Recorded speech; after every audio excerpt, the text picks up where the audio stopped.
दर्द। एक पेड़ पर एक चिड़िया अपने दो बच्चों के साथ रहती थी। वह पेड़ और स्थान दोनों सुरक्षित थे। वह तीनों बहुत प्रसन्न थे। एक दिन उनकी खुशी उनसे रूठ गई। पेड़ के निचले हिस्से से तेज आवाज़ आने लगी।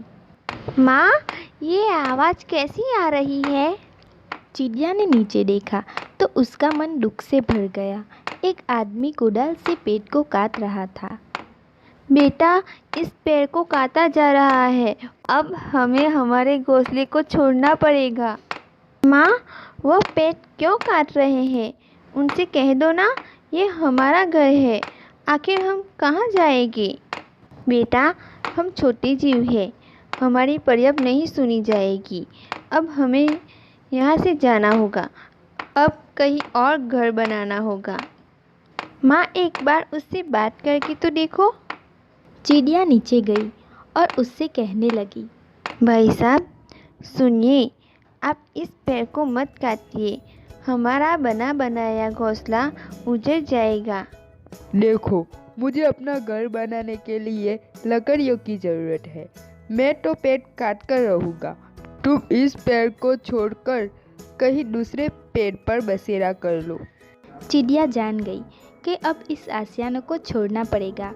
कुछ देर बाद चिड़िया अपने दोनों बच्चों के साथ वहाँ से चल पड़ी। उसके बच्चे छोटे होने के कारण ज़्यादा दूर तक नहीं उड़ सकते थे। माँ, हम ज़्यादा दूर तक नहीं जा सकते। हम थक गए हैं। यहीं कहीं पास के पेड़ पर बसेरा कर लो ना। बेटा, मैं हर पेड़ पर नज़र डाल रही हूँ। सही जगह मिलने पर ही हम घोंसला बना सकते हैं। कुछ दूर जाने पर चिड़िया को एक पेड़ नज़र आ गया। वह घोंसला बनाने के लिए सही जगह भी थी। उन्होंने पेड़ से प्रश्न किया, पेड़ भैया, मैं और मेरे बच्चे बेघर हो गए हैं।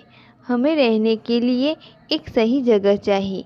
क्या हम आपकी डाली पर घोंसला बना सकते हैं? नहीं नहीं, मेरी डाली पर घोंसला मत बनाओ। आगे बढ़ जाओ। वो छोटा पेड़ दिख रहा है, वहाँ तुम्हारा काम बन सकता है।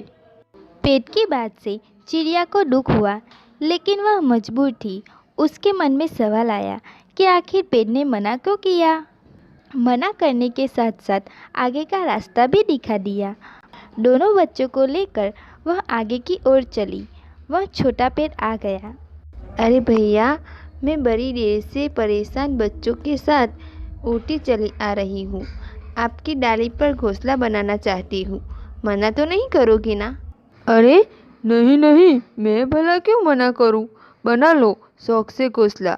छोटे प्यारे प्यारे बच्चों की मीठी आवाज़ सुनने को मिलेगी।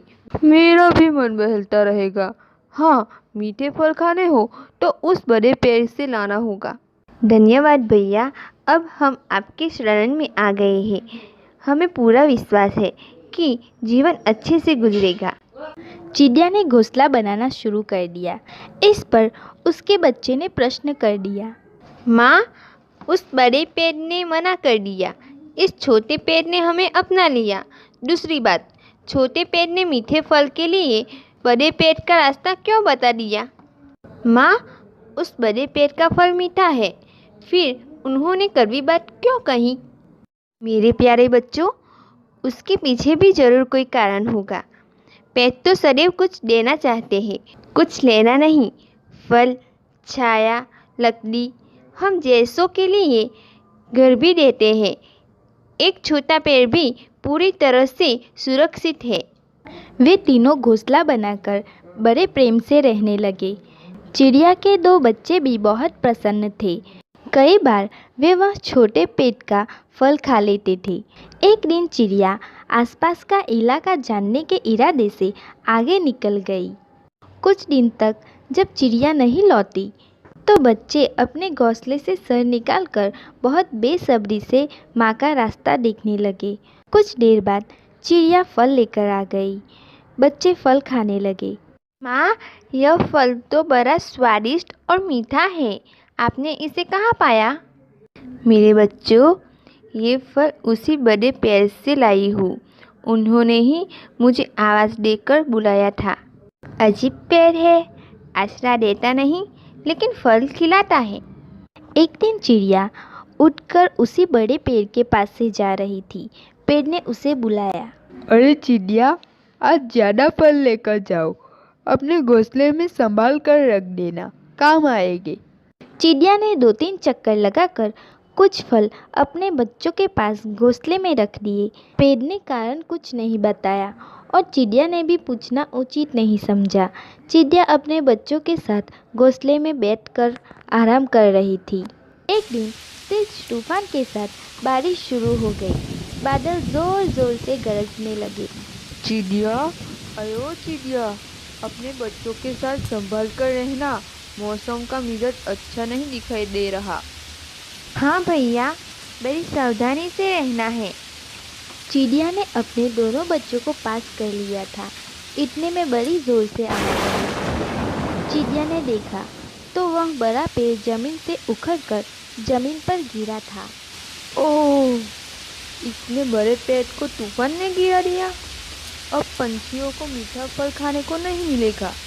बरसात और तूफान दोनों रुक गए थे। चिड़िया उड़कर बड़े पेड़ के पास पहुंच गई। चिड़िया, तुम आ गई। मुझे दुख है, मैं अब तुम लोगों का साथ नहीं निभा पाऊंगा, सबको मीठे फल नहीं खिला पाऊंगा। आज मैं तुम्हें ये बात बताना चाहता हूँ कि उस दिन मैंने तुम्हें शरण देने से क्यों मना किया। दरअसल मेरे जड़ें बहुत कमज़ोर हो गई थी। मैं जानता था कि वे तेज तूफान का झटका नहीं सह पाएगी।